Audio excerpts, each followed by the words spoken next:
दौड़ करके अपने दूसरे पुत्र के पास गए, गौकर्ण के पास, और कहा बेटा अपने भाई को समझा, अपने पिता को मारता है, अपने पिता को पीटता है, समझाई से। गौकर्ण ने कहा पिताजी समझाने का समय नहीं है, अब तो आप समझ जाओ। ध्यान रखना, जहां बच्चे आपका अनादर करें, जहां बच्चे आपकी बात न सुने, जहां बच्चे आपकी अवहेलना करें, अपमान करें, तो इस समय में तो वन बचा नहीं है जहां आप चले जाएं संन्यास लेकर के। एक काम करिए, घर में ही रहकर संन्यास ले लीजिए, मौन हो जाइए, बोलिए मत। बच्चों के जीवन में टोकना टाकना बंद कर दीजिए।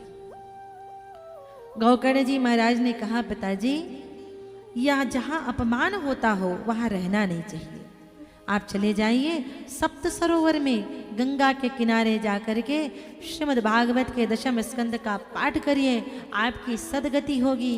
बाकी के बचे हुए जीवन में धर्मः भजस्व सततम, धर्म का निरंतर अनुपालन करते हुए बाकी का जीवन व्यतीत करिए। धर्म निरंतर होता है, जो आज धर्म है वो कल अधर्म नहीं हो सकता, जो आज अधर्म है वो कल धर्म नहीं हो सकता। धर्म निरंतर होता है, जो आज सच है वो कल भी सच ही रहेगा, जो आज झूठ है वो कल झूठ रहेगा। आपसे मैं पूछूं भैया मांस मछली ना खाया करो, आप कहेंगे हाँ जी नहीं खाते हैं। कब कब नहीं खाते? अभी भागवत में नहीं खाएंगे, 7 दिन नहीं खाएंगे। अच्छा, अब बाकी दिन सवरे भेड़ बकरी पचा जाएंगे, कुछ भी ना छोड़ेंगे, जो आ जाए। तो जो भागवत में गलत है वो बाकी के दिन भी गलत है। ऐसा नहीं कि जो भागवत में गलत है वो बाकी के दिन सही हो जाएगा। शराब ना पिया करो, हाँ बिल्कुल नहीं पिएंगे, छूते नहीं है। कब? एकादशी को नहीं छूते, गुरुवार को नहीं छूते, रविवार को नहीं छूते। आपकी भागवत की कथा और ये भी छुएंगे नहीं शराब। अच्छा, बाकी दिन पड़े रहेंगे नाली किनारे। तो भैया जो धर्म है वो हर पल धर्म होता है। यदि इस समय जो गलत है वो हर समय गलत होता है, जो इस समय सही है वो हर समय सही होता है। तो पिताजी धर्म का निरंतर अनुपालन करते हुए आप बाकी के जीवन को गोविंद के चरणों का स्मरण करते हुए व्यतीत करिए, छोड़ दीजिए। यहाँ आत्मदेव जिस बेटे की स्त्रियां प्रायः धन छुपा छुपा करके रखती हैं, तूने भी रखा होगा, मुझे ला करके दे, माता को मारने लगा। तो आज माता ने याद किया, उस दिन यदि मैंने संत के प्रसाद का अपमान न किया होता तो आज मेरी ये दुर्दशा न होती। माँ धुंधली कुएं में कूद करके प्राण त्याग दी। अब न माता है, न पिता है, न भाई है। गौकर्ण जी महाराज तीर्थ यात्रा में चले गए। उन 5 वैश्याओं को धुंधुकारी अपने घर में ले आया और उन वैश्याओं की आवश्यकताओं की पूर्ति के लिए इस दिन इसने जाकर के राजा के यहाँ चोरी कर ली। राजा के यहाँ जाकर के बहुत सारी बहुमूल्य वस्तुओं को चुरा करके ले करके आया। वैश्याएं बड़ी प्रसन्न हुई, लेकिन सोचती हैं राजा इसे पकड़ लेगा और इसके साथ हमें भी मार देगा, तो क्यों ना हम इसे ही मार दें और सारा धन लेकर के चली जाए। तो वैश्याओं ने 5 वैश्याओं ने मिल करके धुंधुकारी को मार दिया। नहीं मर रहा था तो जलती हुई लकड़ी से उसके मुख पर प्रहार कर करके उसे मार दिया और सारा धन लेकर के भाग गए। ये 5 वैश्याएं कौन है? शब्द, स्पर्श, रूप, रस, गंध, ये 5 वैश्याएं। प्रत्येक जीव इन 5 चीजों को अच्छा चाहता है। शब्द उसे अच्छे चाहिए, सुनने के लिए प्रशंसा चाहिए, बड़ाई चाहिए, शब्द अच्छे चाहिए। स्पर्श, रूप अच्छा चाहिए देखने के लिए, रस अच्छा चाहिए, गंध अच्छा चाहिए।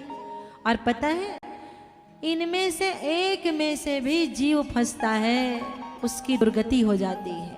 मछली गंध के चक्कर में फंसती है और पकड़ में आ जाती है, मारी जाती है। हाथी रूप के चक्कर में फंसता है, वैसे ही ठीक हथनी बना करके खड़ा कर दिया जाता है, नीचे गड्ढा खोद दिया जाता है। उसे लगता है कि सही की हथनी ये पास में जाता है, छूता स्पर्श के चक्कर में हाथी पास में जाता है, उसी गड्ढे में गिर जाता है, तब लोग पकड़ लेते हैं। रूप के चक्कर में पतंगा फंसता है, कीड़ा देखता है रोशनी को, पास में जाता है, वो मर जाता है। हमें तो सब अच्छा चाहिए, हमारी क्या गति होगी। तो धुंधुकारी को उन 5 वैश्याओं ने मिलकर के मार दिया, और चूंकि अंतिम क्रिया नहीं हुई इसलिए धुंधुकारी प्रेत बन गया। धीरे धीरे गोकर्ण जी महाराज को पता चली कि उनकी भाई की मृत्यु हो गई। वापस लौट करके घर में आए, रात्रि में विश्राम कर रहे थे तो देखा कभी कोई गधा रो रहा है, कभी कोई बैल रो रहा है।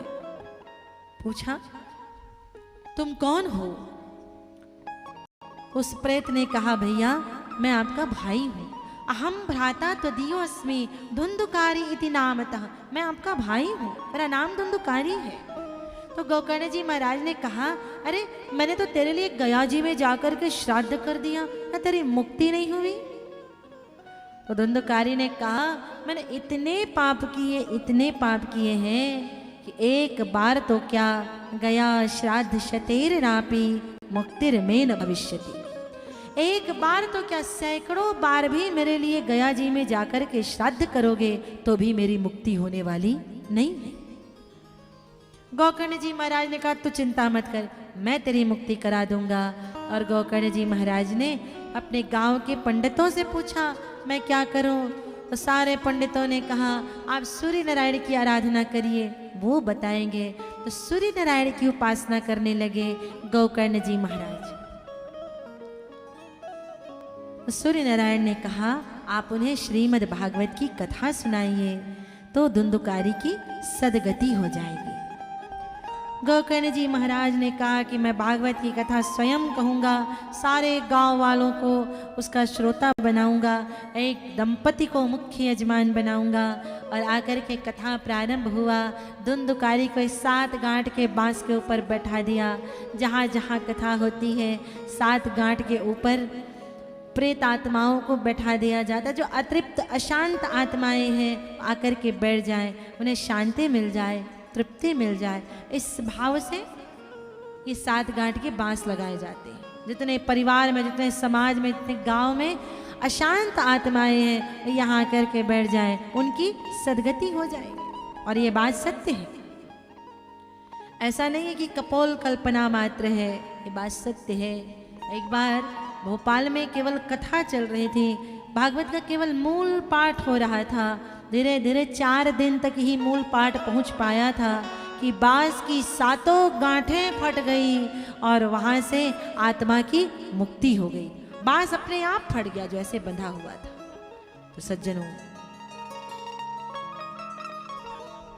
धुंधुकारी को बांस के ऊपर बिठा दिया गया। वो धुंधुकारी बैठ भी गए। और आज की प्रेतात्माओं से, अशांत आत्माओं से कहो आकर के बैठ जाओ बांस में, कथा सुन लो, तुम्हारी मुक्ति हो जाएगी। तो कहेंगी पहले सोफा लगाओ, गद्दे लगाओ, कूलर चलाओ तो कथा सुनेंगे, नहीं तो नहीं सुनेंगे। भैया धुंधुकारी बांस पर इसलिए बैठा कि कथा सुनते समय न तो उसे कोई डिस्टर्ब करे और न वो किसी को डिस्टर्ब करे। कथा ऐसी सुननी चाहिए न आपको कोई परेशान करे और न आप किसी को परेशान करे, ऐसी कथा सुननी चाहिए। तो कथा चली, गोकर्ण जी महाराज ने प्रारंभ किया। बांस की पहली गांठ, प्रथम दिवस की कथा ने विराम लिया और पहली गांठ फट गई। 7 दिवस होते होते बांस की 7 गांठें फट गई और धुंधुकारी की सदगति हो। बाकी के श्रोताओं ने पूछा, महाराज हमने भी कथा सुनी, धुंधुकारी ने भी सुनी, वो प्रेत होकर के उसकी मुक्ति हो गई, हम इंसान होकर के हमारी मुक्ति न हुई, ये कैसी बात है? तो गोकर्ण जी महाराज ने कहा, वो मुक्त होने के लिए ही कथा सुन रहा था और हम मुक्त होने के लिए कथा सुन ही नहीं रहे। अब विचार करो, कथा सुनने के बाद 2-4 की हर कथा से मुक्ति होने लगे तो आजकल जितनी भीड़ कथाओं में होती है, क्या हो पाएगी? भैया पता नहीं कब हमारा नंबर आ जाए, इससे अच्छा दूर ही रहो कथा से। हम मुक्ति पाने के लिए कथा सुनते ही नहीं। अच्छा, मुक्त किससे हुआ जाता है? शरीर से कोई मुक्त नहीं होता, मुक्त आत्मा से भी नहीं हुआ जाता। शरीर जन्म लेता है, मर जाता है, शरीर का ये धर्म है। आत्मा परम मुक्त ही है, तो फिर मुक्त क्या होता है? मुक्त मन होता है। मन यदि गोविंद के चरणों में लग गया कथा को सुनने के बाद में, तो समझिए मुक्ति मिल गई। और कथा सुनने के बाद में भी मन यदि संसार में ही बंधा रहा, तो समझिए कथा तो सुन ली, लेकिन अभी हम बंधन में ही जकड़े रह गए। कई लोग कहते हैं मैंने 50 कथाएं सुन ली, 20 कथाएं सुन ली। अरे भैया, लोगों की एक एक कथाएं सुनने के बाद मुक्ति हो गई, हमारी क्यों ना होती है? हमारा मन क्यों नहीं लग पाता है गोविंद में? क्योंकि हम भक्ति पाने के लिए कथा सुनते ही नहीं।